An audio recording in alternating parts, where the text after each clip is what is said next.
Tesla finally did it. It is up to $420. Actually, we're actually around $426.33.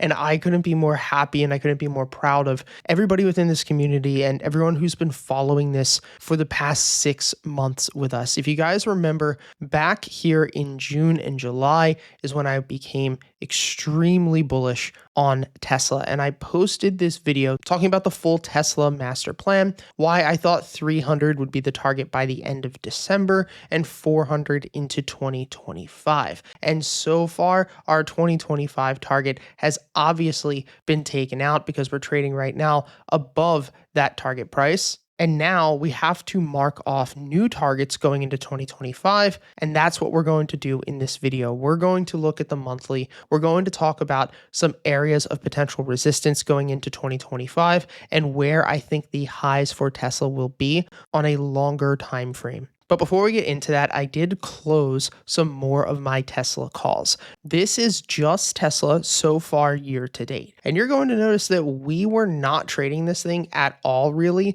up until about June and definitely into July. And that lines up with what we've been talking about for the past couple of months when the BX flipped from red to green back here from end of May into the beginning of July. This is where we started to look to play this to the upside as this wedge was breaking out. And funny enough, if you look literally from where that green BX is to that breakout, that lines up exactly with the same time frame. So while I'm up $4.2 million this year, almost 1.7 million of that is from Tesla alone. This is why I push technical analysis so hard, even on the bigger timeframes, because you could be a long-term investor in Tesla and believe in the company from a fundamental standpoint. But if you're holding shares in an environment when the BX is red and doing nothing but selling off, much like we had back here in 2022 and back here in 2021, there's really no reason to be trading that asset, in my opinion, because there's not enough market participants,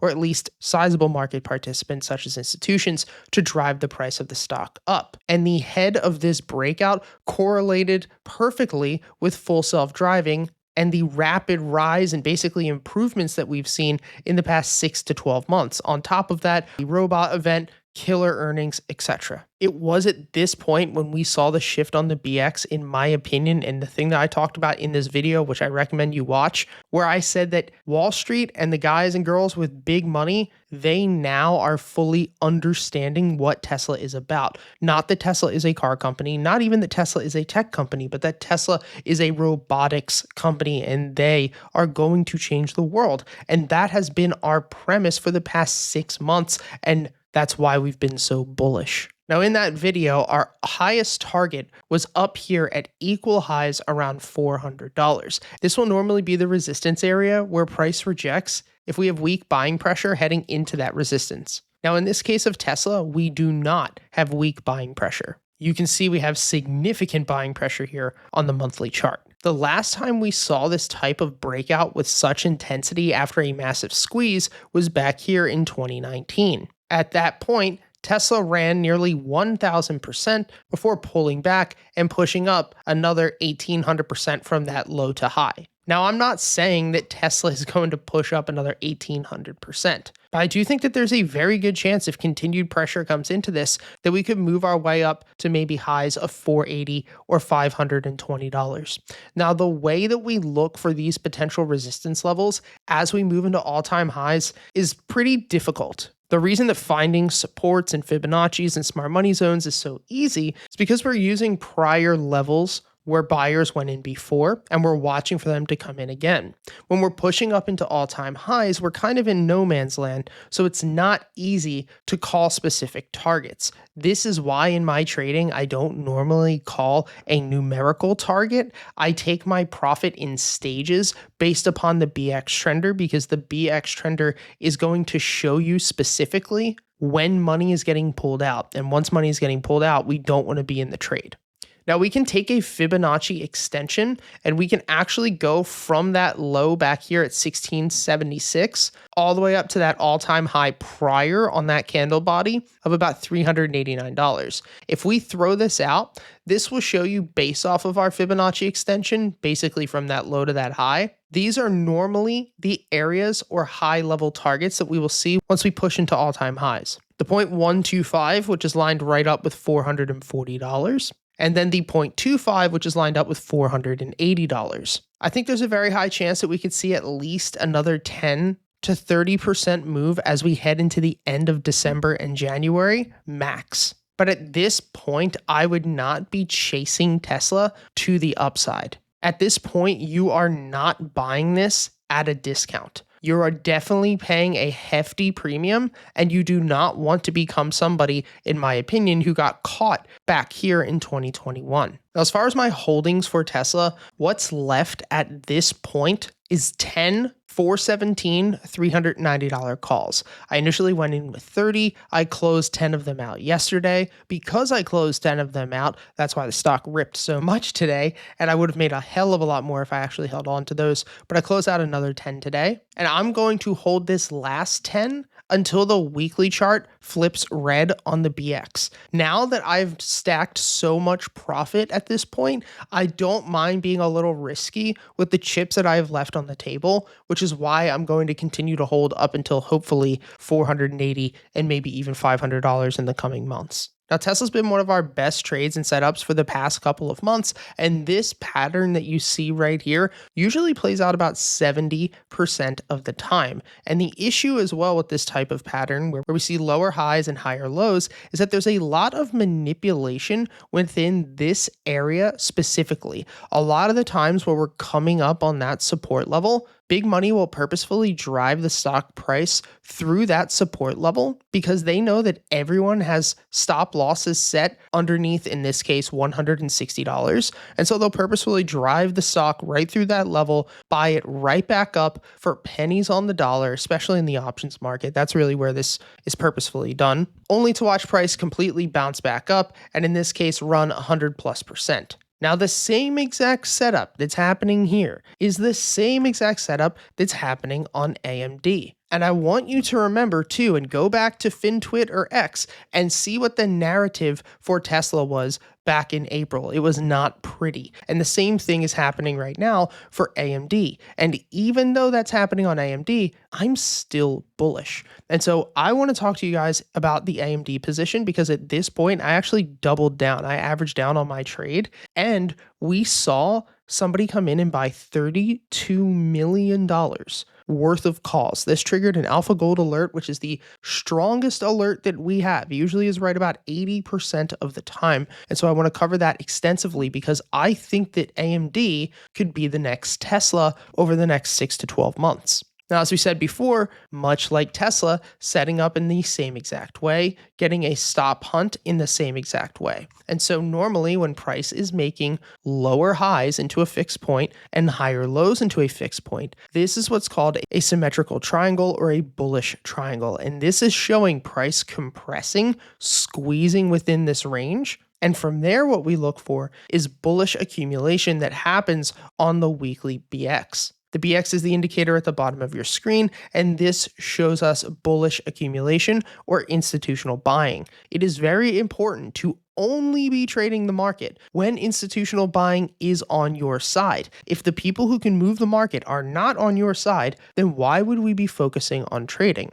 So even though price has been selling off for the past couple of weeks, we are now inside of our institutional buy area, and you'll also notice that the BX flipped green. Now in yesterday's video, we did a very detailed breakdown, which I recommend you go and check out, talking about smart money zones and how this would be considered our optimal trade entry. And I posted this on X, and so many people tried to clown me in the comments, which is completely fine, talking about how there's no way in hell that's the case. But you have to remember, one, the week isn't over, so this candle is not closed. It could go all the way down to 120. But if it gets bought back up the rest of the week and closes over the optimal trade entry, then it's still considered the optimal trade entry. So the first thing is, I wouldn't be worried about your thesis or anything, including myself, until those candles are closed. We only want to deal with candle closure and candle confirmations. Price has pulled back into that smart money zone, and now the BX is still holding green. So I think there's a very high chance that it's going to bounce back up at least to 155 and 160 in the coming weeks.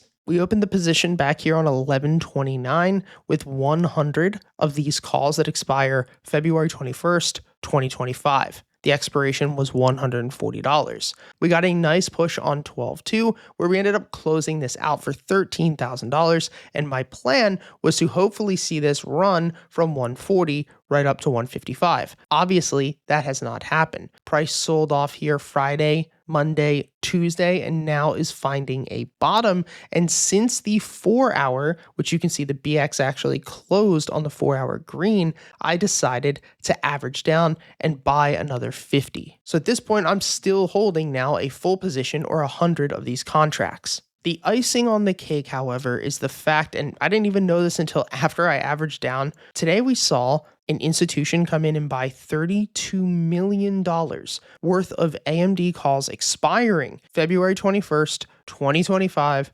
$100 strike. So those strikes are already in the money. And this was $32 million worth of premiums, which is insane. $32 million is a lot of money for the options chain, but for AMD specifically, it's very, very unusual. And this is not somebody selling covered calls. You can tell because at the end here, it has the underscore AA, which means above the ask. If you want to learn how to read this flow in depth, we do have a free unusual options flow course down in the description. If you go to our full course library, you'll find it. It'll teach you how to read these flows and then the exact requirements that I look for after that in order to enter the position. And in this case, AMD is meeting those requirements because we know now that this person bet $32 million that this is going to rip by February. So that means that we're going to go back and look at this on a weekly chart. And once again, on a weekly chart, because we're looking at the next couple of months, the BX is holding green. This is just now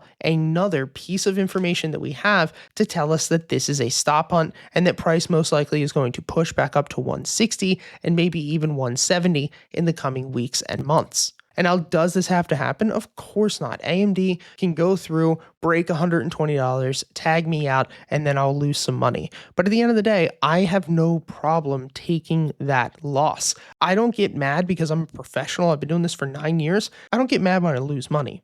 I get mad when I do dumb shit that I shouldn't do. And so as long as I'm doing the things I should be doing, as long as I'm sticking to the strategy, and as long as I'm risking appropriately, then that's really all that matters to me. The outcome doesn't mean anything to me, only the input matters. So if I'm bullish on AMD, then have I changed my mind about Nvidia?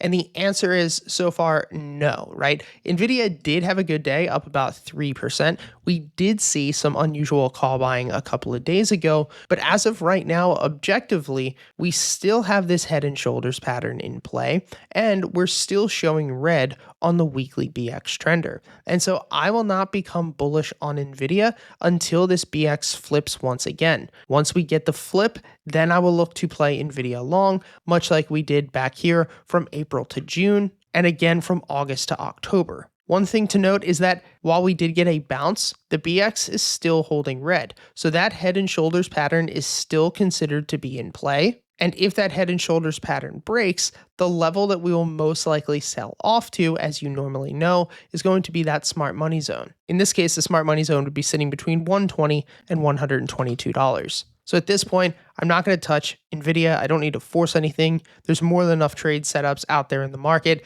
And once this thing flips green on the weekly, then I will look to start taking trades once again. AVGO has earnings coming up tomorrow, and this stock looks like it is ready to explode for the next couple of weeks. And what we're going to talk about here is this pattern that we have setting up. This is called an ascending triangle pattern. We're going to go over why this is normally a very, very bullish setup. And then we're going to also go over earnings that's coming up in a couple of days. So the first thing I want you guys to do, as always, is zoom out to the weekly. We need to get an understanding basically of the three major aspects of what's going on. Number one, what is the current trend? We could do that by turning on the market bias and seeing if we're over it or if it's green. Or the other way is just simply by taking a trend line and attaching all of the lows and seeing if we are making higher lows or if we're making lower lows. Now, in this case with AVGO, we're obviously making higher lows. That is a good sign. That is a sign of a bullish trend, and it's also a sign of bullish structure. In a perfect world, we really want to see price making higher highs and higher lows. But in this case, we're actually making equal highs and higher lows. This is still a strong sign because each dip is getting bought up with intensity. And the more times that an equal high or a liquidity zone like this is tested or price pushes up into it, there's a significantly higher chance that price is going to break through it and then from there run massively. Very recently, Tesla was showing this same exact setup. Another reason I really like this setup is that institutional buyers are now stepping in. And the most important thing is that they're stepping in the week before earnings. Using the BX trender, which is the indicator at the bottom of your screen, we really want to only focus on trading a market when the BX trender is holding green. If we isolate just some of these areas, you're going to see that anytime the BX is red, in most cases, a breakout is not going to occur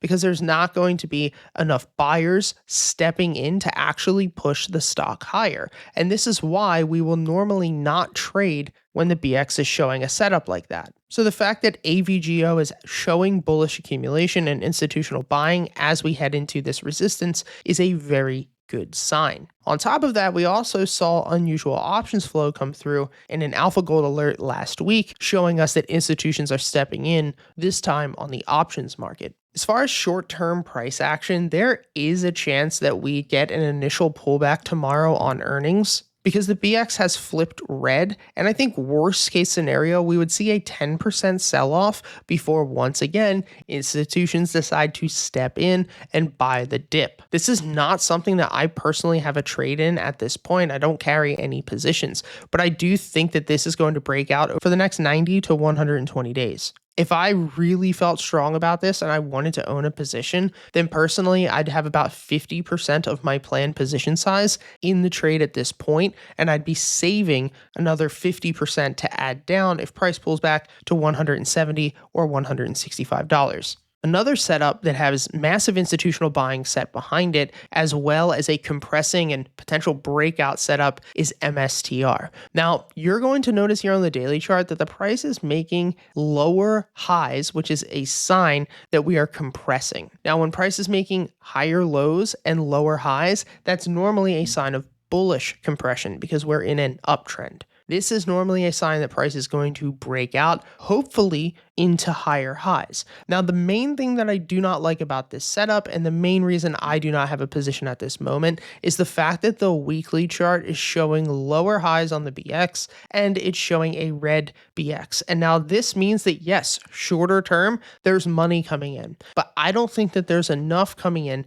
to push this up into higher highs. What I think is most likely going to happen with MSTR over the next couple of days and weeks is that we could push up to maybe 460, 480, best case $500. But I do think from that point, there's a very high chance, because there's not broader buying happening, that price could actually reject at our bearish optimal trade entry level, or our 0.786 to 0.826 Fibonacci level. And I think from there, price will probably reject and sell back off down to the 300s. This is something that I'm personally no longer touching. You know that we called this out on September 9th when the BX flipped from red to green, and we made an absolute killing on this. So at this point, I don't need to be chasing any further upside, and I personally don't recommend it. Now, Riot actually got some unusual flow today. About $2.69 million worth of confirmed calls came through for an expiration of 2/21, so February 21st, 2025, $15 strike. So right now,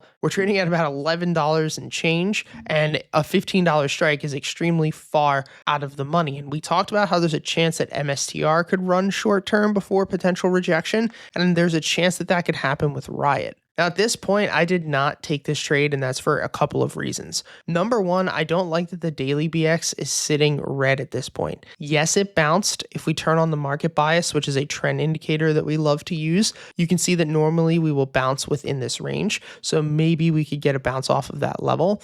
But I decided not to enter because the BX is still showing red. If we take a Fibonacci from swing low up to swing high, you're going to see that while we're sitting at the top of our golden zone, or the 0.618 Fibonacci, In most cases, the worst case we'll see is a pullback down to the 0.786. And so that's why I didn't go long, because the BX is indicating that a further sell-off could potentially happen. What I would wait for personally is to see if the BX can flip green on the daily once again for that potential move up. And while I've been very, very bullish on Riot, Mara, CleanSpark, and Bitcoin, I don't like the fact that all of their weekly charts are now showing red on the BX trender. And so in my opinion, yes, we could see this thing continue to run, but I think it's just better to be cautious and wait, especially since we've made so much off of this, to just wait for the daily to flip back to green and then monitor the weekly. And worst case scenario, we remain patient and this continues to sell off another 14% to $10 and we get a ridiculous entry. Now, I do think the crypto and miner space specifically is really, really good right now to sell cash secured puts. That's something that I plan to do a free course on in January, talking about how I sell cash secured puts, the specific things that I look for, how I try to make the most off of doing it. And it's going to be an amazing course. But trading something that has a high implied volatility, such as crypto miners right now, is just great, because you could sell cash secured puts down to $10.50 or $10, make maybe 0.5% return or 1% return every couple of days. And then worst comes to worst, if that position fills, then you just got paid to put a limit order in.